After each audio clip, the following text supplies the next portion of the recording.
I was born the color of rain-wet earth and the stubbornness of kola nut. And when I loved like evening thunder, loud, reckless, not thinking if the rain would flood the path home. Agbo was the kind of village where dawn had a smell, smoke from clay stoves, fermenting cassava, and the sharp sweetness of ripe pawpaw. Roosters argued before the sun. Goats worried rope knots with their teeth. And the women's laughter braided itself into the palm trees. That was where I first saw Ukko, thin as a new moon, with hands that had already learned to soften rough wood until it gleamed. He was an orphan, and people said orphans carry their names like calabashes. Careful, careful, don't let it fall. I didn't care. I loved him with both hands. Ua, my elder sister Onomi would say, voice like the wooden spoon knocking a clay pot. Don't pour your young strength into a cracked gourd. Poverty is a patient snake. It will coil around your joy and squeeze. She had married a poor man once, and I can't blame her mouth for remembering the hunger her belly had already forgiven. But when I stood beside Ukko in the carpentry shed, the dust from the saw rose behind him like blessing smoke, and I saw a house, inside his eyes, a house he would build with planks that did not whisper, almost. I saw a table where children would beat out homework on the wood with their pencils, and a woman, me, tucking the hems of new curtains and scolding the harmattan dust for daring to lay cloth on our chairs. Sister, I said, love is not rich or poor. Love is a road. We will walk it. Desire is a door without a lock. The day it blew open, I was not thinking of consequences, only of how Ukko's heart knocked against mine like a visitor with good news. After, I walked home with legs heavy as yam tubers and a small fierce knowledge blooming low in my belly. When the morning sickness came, it arrived like a woman at market who refuses to bargain. Unyielding, embarrassing, loud. I hid it from Onome, who could read secrets in the steam of soup. I went to Ukko, and when I told him, the joy on his face made me ache. Ua, I will marry you, he said, holding my shaking hands in those carpenter palms. Let me finish learning small. 1 month. I have been saving. I will bring men. I will pay the bride price. I will stand and call your name in front of your people. I wanted to believe his words like rain. Inevitable. I told my fear to sit down and be quiet. But hope is a goat. It will chew the wrapper if you don't watch it. On my birthday, I woke early, oiled my skin until it shone like river stone, tied my best wrapper, and was halfway through the courtyard when I met Eve at the gate. Eve in a shirt that looked like it had never met sweat.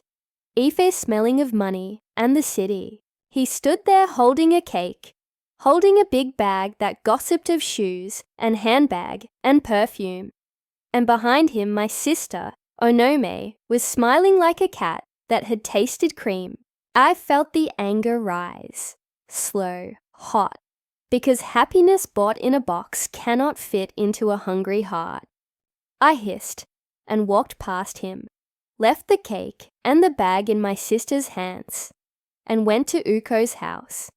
Inside his room, the plaster was peeling in the corners, like old scabs. He grinned when he saw me, lifted a loaf of bread like a trophy, and set down a bottle of soft drink with ceremony.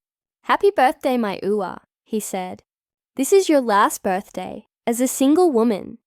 He cut the bread with a table knife, as if it were a cake, and I wanted to laugh and cry at the same time.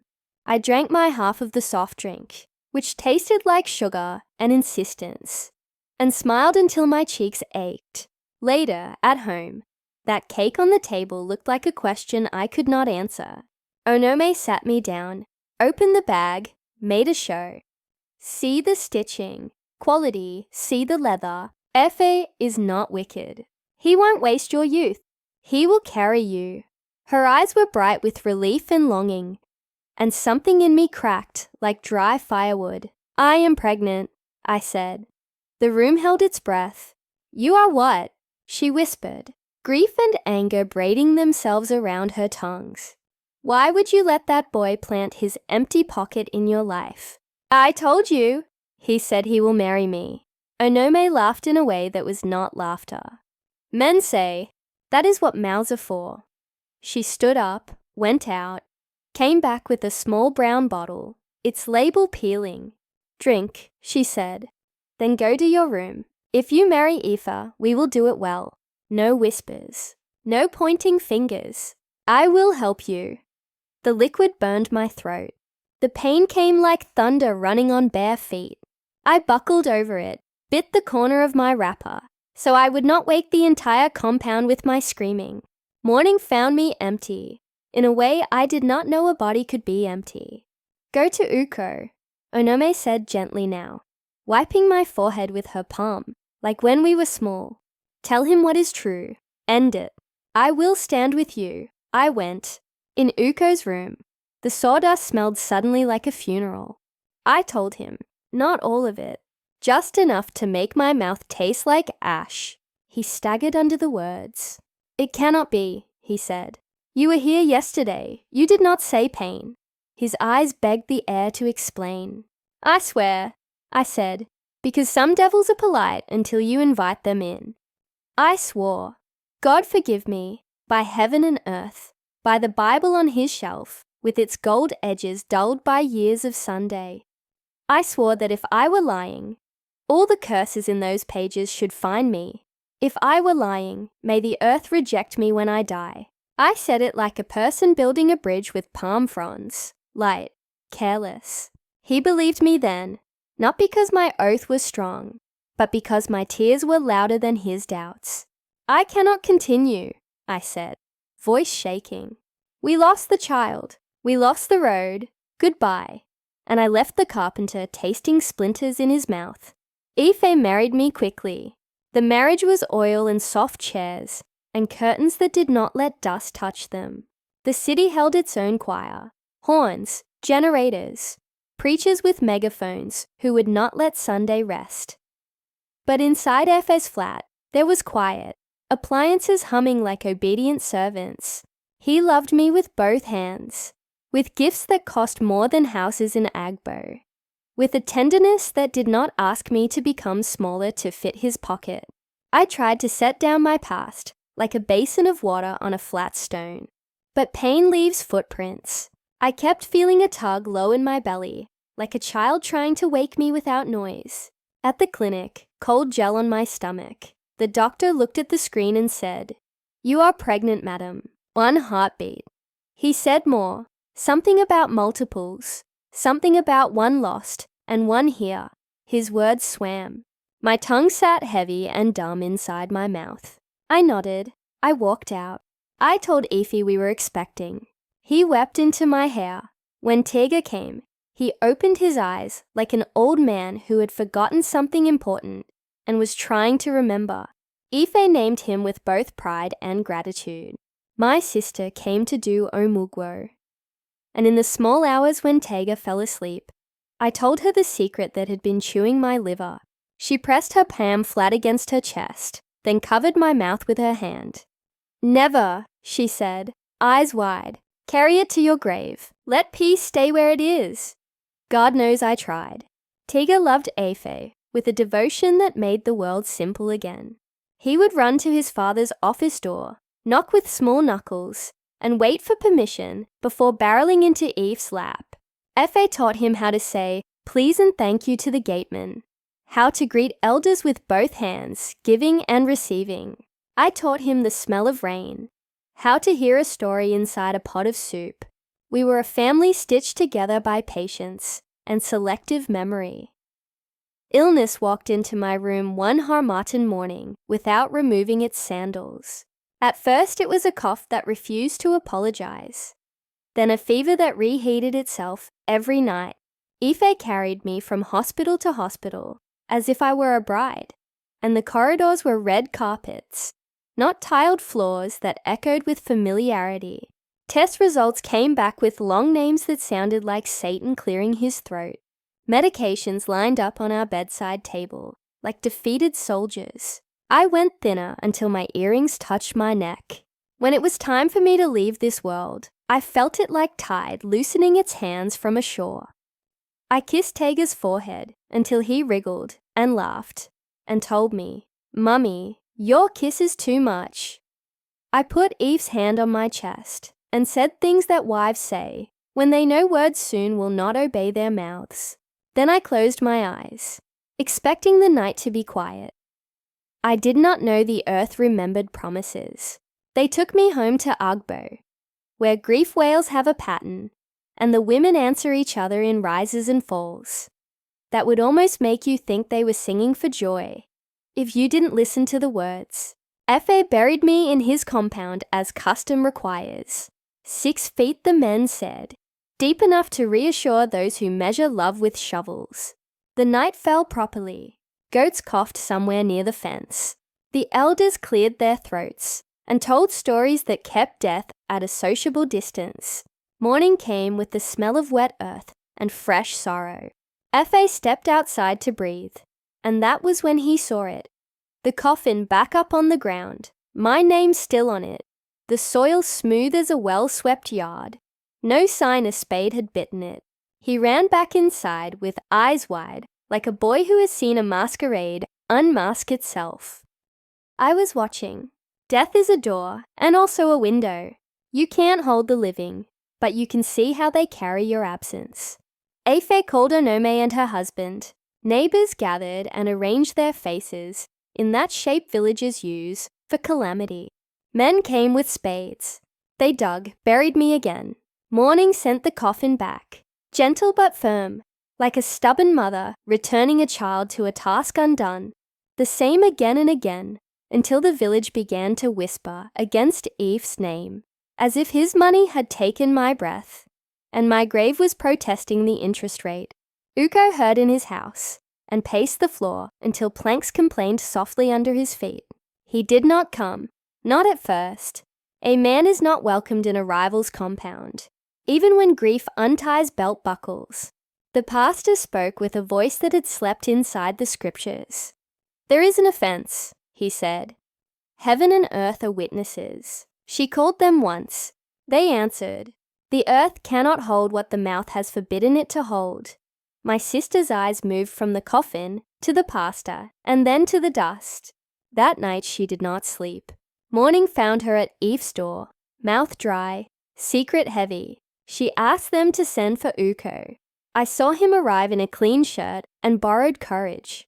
He stood there, the man who used to smell of sawdust and promise, and listened to my sister, confessed the story they had folded into the bottom of a trunk, how I'd been pregnant when I married Aoife, how a bottle had ended one life and spared another, how Tega was Uko's seed, how my oath had been a net thrown over my own head. Aoife's face fell in slow motion, like a tree the villagers have been hacking at since morning. He didn't cry then. His lips just refused to meet each other. Uko covered his eyes with one hand and shook like a tree remembering Harmattan. They took it to the pastor, who did not waste time with shock. "She swore," he said, eyes closed as if the words themselves were prayers, "that if she was lying, the earth should reject her. The earth is a faithful servant. It has obeyed. Now you must ask for mercy. Words are seeds. Let us uproot the weed." They fasted. 3 days that fell on my skin like cool water. They prayed until their voices scraped. I whispered along on the other side, ashamed of the pride that had made me build a sentence like a trap and step into it with my own feet. The pastor lifted his hands. Afe lifted his grief. Uko lifted his lost years. Onome lifted the guilt that had been biting through her wrapper. They asked God to forgive me. They asked the earth to forget. When they buried me again, the soil lay down over me, like a mother who has stopped being angry. The quiet felt like a bell. No one was ringing. The kind of quiet that contains both sorrow and relief, with room to sit between them. Afe stood there long after the men had left, his tie crooked, his shoes white with dust. He did not curse my name. He did not kick the earth. He simply whispered, "Rest." Uko came near, kept a respectful distance, and said, "Thank you." Not to me, but to the man who had carried my son's childhood on his shoulders without knowing it could have been otherwise. They made an agreement that tasted of humility. Tega would stay with Efe, but he would know the man whose hands could smooth rough places. He would walk between two houses without being asked to choose a roof. I watched my boy run between them, sure-footed, greedy for love the way children should be greedy for love. I watched Afe's anger melt the way sugar melts in hot tea, leaving only sweetness that stung the tongue if you swallowed too fast. I watched Uko teach Tega to sand a plank until it shone, and Aoife teach him how to write his name with letters that held their back straight. I watched my sister cook for both houses, and at night whisper apologies she wrapped in pillows. Apologies God collected like beads. Sometimes, when the wind leans against the mango tree outside Eve's gate, I imagine I can still feel the press of Tega's small hand in mine. I cannot turn back the river. I cannot ask my mouth to unsay what it said. But I can tell you this, you who are breathing, words are not feathers. They do not fly away and disappear. They are stones, and once thrown, they remember the face of the water. When pain loosened my faith, I took oath and wrapped it around my lie, like wrapper around shame. Heaven heard, earth heard, both are patient witnesses. If you must speak, say yes, and let it be yes. Say no, and let it be no. Do not invite heaven to sit in your quarrel. Do not push earth to judge your fear. I was a dark-skinned woman with a voice full of thunder and a heart that wanted what hearts want. Love me enough to learn from me. Love me enough to hold your tongue when pride wants to purchase justice too quickly. Love me enough to believe that truth is a small thing with a long shadow. It will find you even when you try to hide behind bread and soft drink, behind perfume and leather, behind a bottle with a peeling label, and a promise you hope no one will ever test. I am resting now, properly, in the ground that feeds the cassava. Above me, boys chase footballs, and women bargain over okra, with voices that rise like hymns. The world continues, which is both insult and mercy. Somewhere, my son laughs, his laughter the exact size of my heart when it loved correctly. Somewhere, two men sit on a bench and pass groundnuts between them without counting. Somewhere, my sister covers a pot and whispers, "Let it not burn." And when rain comes, it washes the headstones and the zinc roofs and the tongues that still want to swear. It washes everything. It even washes memory, but slowly, slowly, like a mother wiping a child's face. Neither too hard nor too soft, until the skin underneath is visible and clean. Harmattan came back the way it always does. Thin dust like tired chalk settling on eyelashes, on cassava leaves, on the tongues of goats. From where I lay, I learned the patience of ground. The days above me stitched themselves in quiet thread. Dawn, neighbor's cock, kettle, prayer. Noon, market laughter swaying like raffia. Night, the radio's tired hymn, leaking through a half-shut window. I began to measure time by my son's footsteps. It is a strange thing, to know your child by the sound of his joy. Tega ran differently when he went to Uko's. Quick, light, shoelaces a little disobedient, as if the road itself clapped for him. At Aoife's, he walked like a boy, trusted with errands, his shoulders remembering to be straight, coins sleeping in his pocket and not rattling.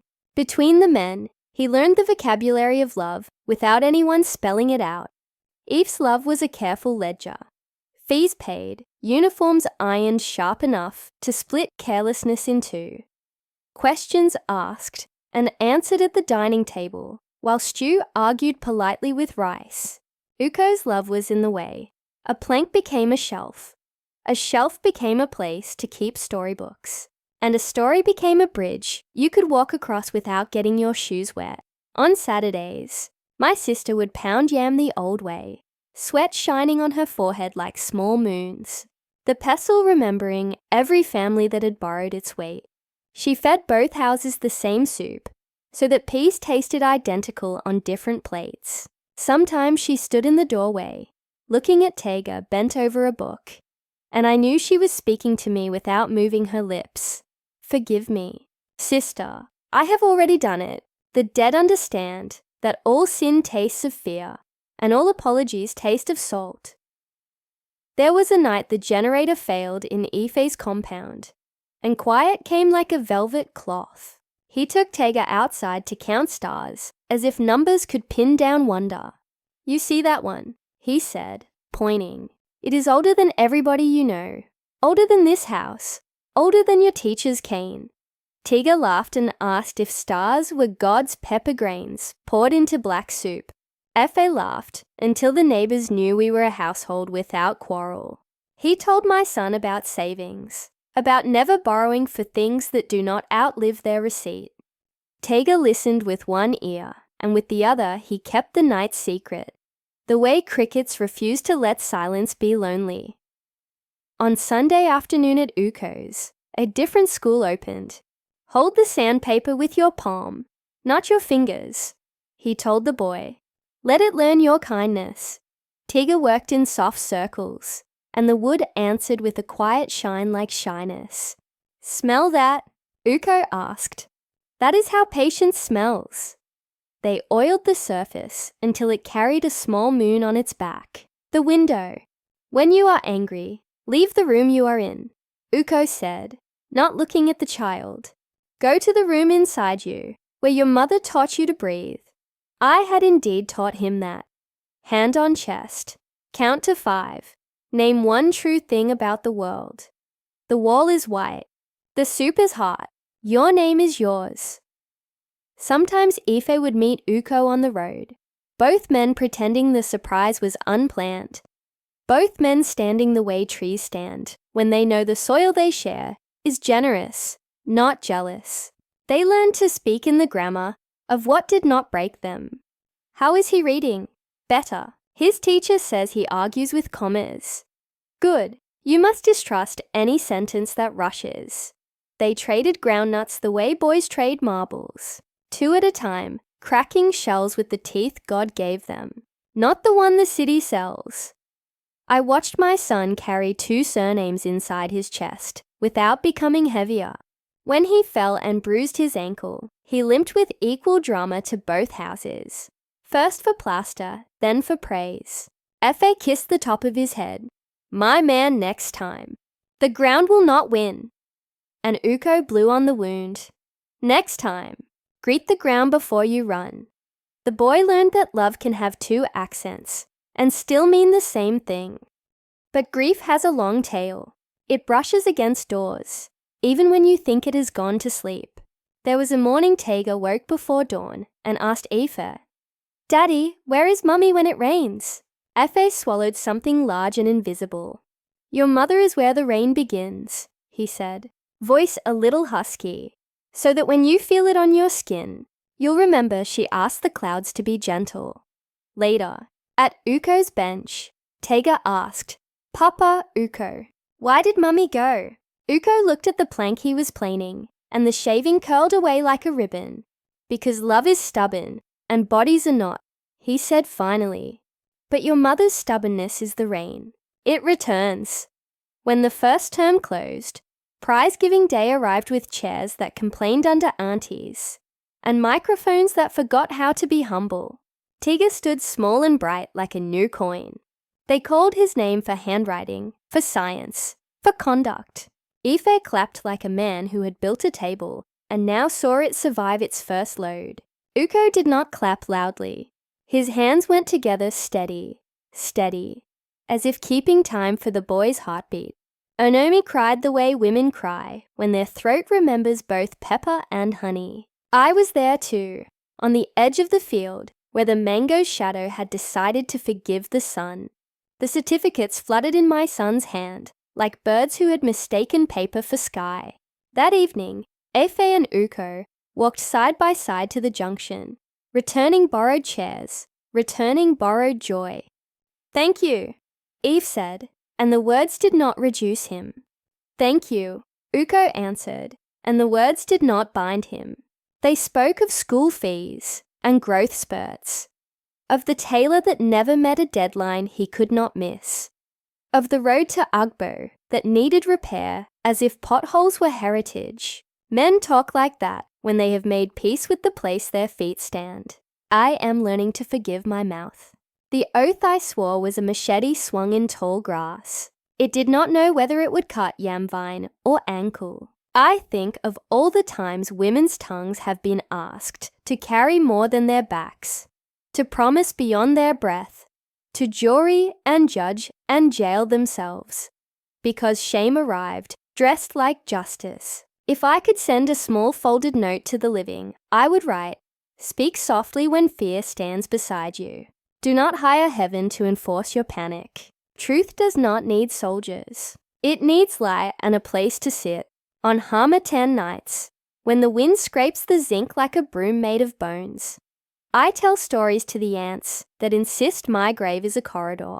I tell them about my first rapper, yellow like a stubborn sun, about how Uko's laugh used to fall out of his mouth and forget to climb back in, about how Aoife's temper was a match he learned to keep dry but unused, about Anome's hands, faithful and fussy, teaching me that love sometimes wears a scowl so it can carry load without dropping it.